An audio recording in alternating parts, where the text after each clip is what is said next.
A question I get often when I meet with a client is, what is my case worth? And it really depends on a number of factors. Every single case is different. So if we have a case involving a young person who's injured, there could be factors relating to what kinds of injuries that person has on the day we meet that person, what kinds of, if any of his injuries resolve in the next few months of treatment, that might be the end of the case when it comes down to what his injuries are, and we can resolve it. But if that client starts treating and the doctors say, hey, we have a serious injury here, your client is going to be suffering from a long-term condition that will affect that client's remainder of his life. If it's a young person, that's many, many years going forward. So a 20-year-old with a life expectancy of maybe 80 years old, he has 60 years of future pain and suffering. So that is a factor that will be evaluated in determining what the value of someone's case is. It doesn't mean someone who's at an older age doesn't have a future care component, but that is also a factor that could affect the case. Another thing that affects the case is a case value is whether there's any negligence or responsibility placed on the claimant himself. And so in certain cases, there will be an issue where the value of the injuries are very significant, but then some responsibility will be placed on the claimant himself, and that will affect the value of a case. And then another layer of information that is really important in evaluating the value of a case is finding out what insurance policies are available. And so we may have someone who has very serious injuries, but we are limited with insurance, and that will be something we have to look forward to. And that's especially important why you need an attorney for that reason, is because an average person is not expected to be able to hunt after every insurance company and all of the policies that could apply to an incident, but that's actually what we're here for and what we're very good at. And so there's many different issues in determining what the value of a case is. First, it's medical. Second is the portion of responsibility that can be applied. And then most importantly is making sure we can hold the person accountable for paying those injuries. So our firm handles a lot of wrongful death cases, and this occurs when a family loses a loved one based on the negligence of another. Unfortunately, these events happen in day-to-day lives, and when that happens, the family, often maybe the mother of someone who dies or the wife or a child of someone who dies, they may contact our law firm. And what we will do is investigate immediately to find out what the facts surrounding that accident or incident, what about those facts happened, and how to prove that negligence so that we can hold someone accountable. But first and foremost, one of the first things that has to occur is establishing an estate. And our firm will work with law firms that can set up an estate for the family, and then once the estate is set up, there will be a personal representative appointed. That personal representative has a fiduciary duty to represent the entire family and all the survivors of that loved one. And so we would work together with the family, all the survivors, and that personal representative to prosecute that wrongful death case. So even if the family has even if the loved one who passes away has a wife, has 3 children, only one lawsuit needs to be brought, and that will be by that personal representative. And sometimes, in most of the time in our practice, that personal representative is usually a family member of the deceased, and it may also be a survivor. So all of that can be accomplished once that family reaches out to our law firm, and we'll work with the family to get everything set up, but it will all be handled as one generally. In Florida, there are actually some very important limitations that every claimant and family member needs to be aware of when they have a loss of a loved one. Specifically, in Florida, there is a 2-year statute of limitations for a wrongful death lawsuit. That means from the day that person is deceased, that family has up to 2 years to file a claim.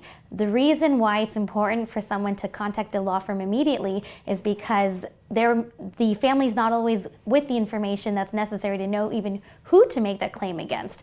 And sometimes through an investigation, we find out there's more than one party that may be responsible for that loved one's passing. And so it's very important to act quickly rather than to wait till the end to make these claims.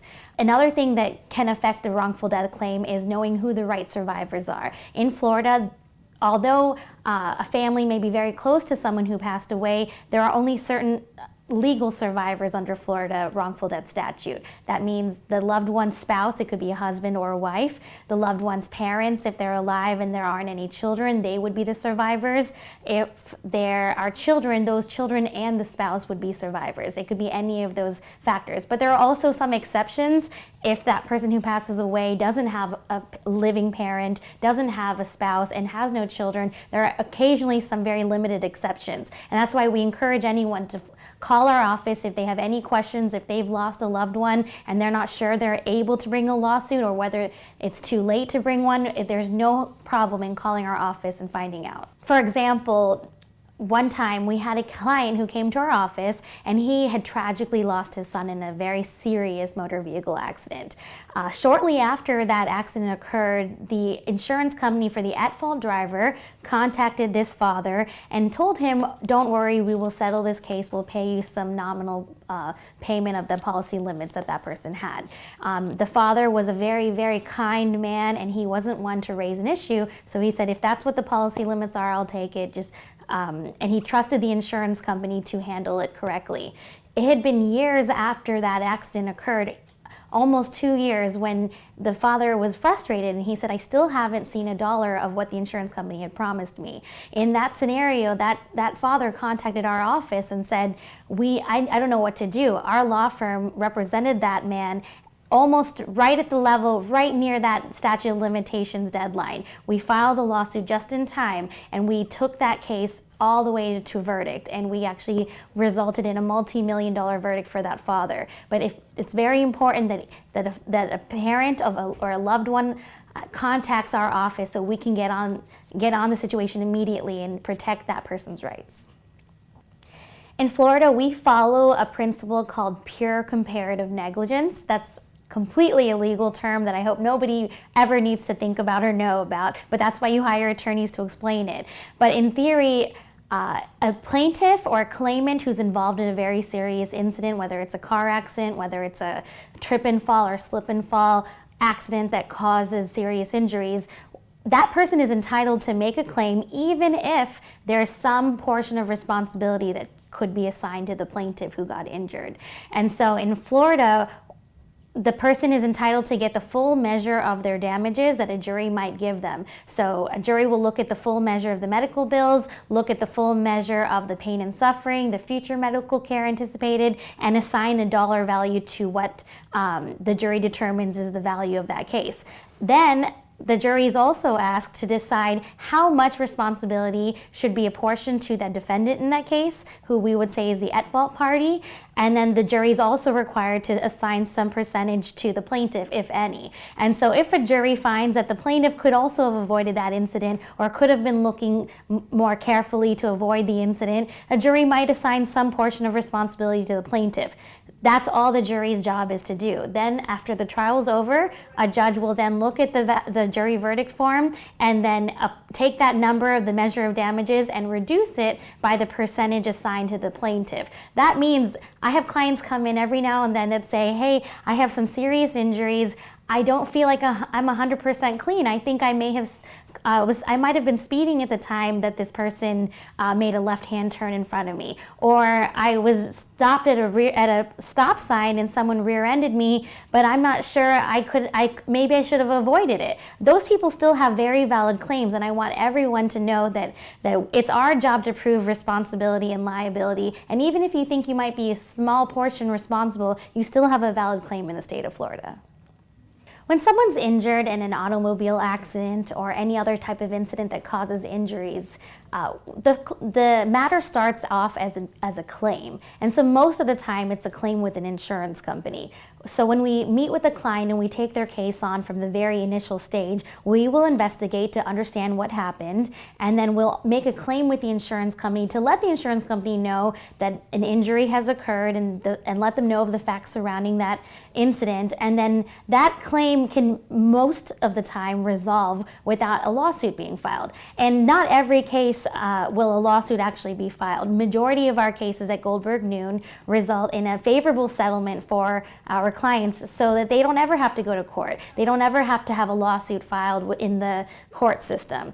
majority of the time we are able to reach a favorable settlement and our clients are happy. Occasionally we find that the insurance company is not being reasonable and we will file a lawsuit to protect our client's interests. It's important to know that the client gets to make that decision. So when an offer is made, we let the client know they have the full control over the lawsuit to the extent that they get to decide if they want to settle the case. Our clients hire us to give them our recommendation and our advice as to whether the offers are reasonable, but the clients get to decide. So if a client's not happy with an offer made on the table, our law firm, Goldberg Noon, is happy and ready to prosecute their case all the way to trial so that the most reasonable and fair justice has occurred.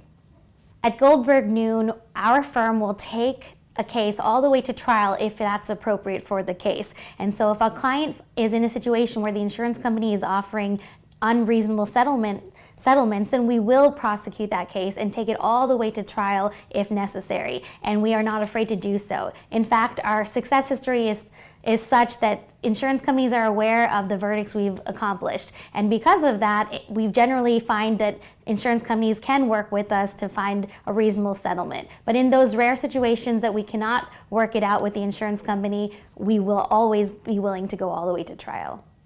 So I didn't actually plan to be an attorney growing up. I grew up in Florida my entire life, and then I went to the University of Florida where I majored in accounting. After I got my degree in accounting, I went on to be a financial analyst for an international engineering company. But then while I was there, I realized there's something that really attracted me to the law. My sister was an attorney, actually working for insurance companies at the time. My father had worked in insurance his entire life as an underwriter. And then my sister was a medical doctor and my mom was a nurse. And so it's actually interesting. I was the fifth and the youngest of my family. And it turns out that I ended up into a career that kind of overlapped into both, where I now handle personal injury claims for injured people. And so it's not a field I ever imagined entering, but now that I'm here, I'm extremely honored and delighted to help the people that I meet on a day-to-day basis. One of the first cases that really made me know I was in the right place was a case I had my very first year as an attorney. A woman called our office and told us she had been sexually assaulted while staying at a hotel. And it was a very alarming situation that she had gone through such a traumatic event, and she ended up in the hospital for days after that incident. And it turned out that lady had been turned down by other law firms when she called other law firms looking for an attorney. Other law firms said, well, we don't know what to do with that type of case. You just need to handle it with the state attorney's office, make sure that guy's prosecuted, and that's it. That's all you can do. Well, it turns out she had a very unique scenario where that hotel that she was staying at had housed this guy who was very dangerous, and they knew he was very dangerous. And then on top of that, that same hotel had some very dangerous policies that they advised their tenants about, including telling them they're not even allowed to call the police. When you mix those two factors together, it was a serious accident or injury waiting to happen. And fortunately, our firm was able to represent that woman, and we were able to bring it to a conclusion and reach a very favorable settlement for her. But it's an incident where it involved a lot of emotions and a lot of conversations that really brought me to the realization that I was in the right place and I was meant to help people. And I'm thankful that at Goldberg Noon, we take on cases that other law firms say no to.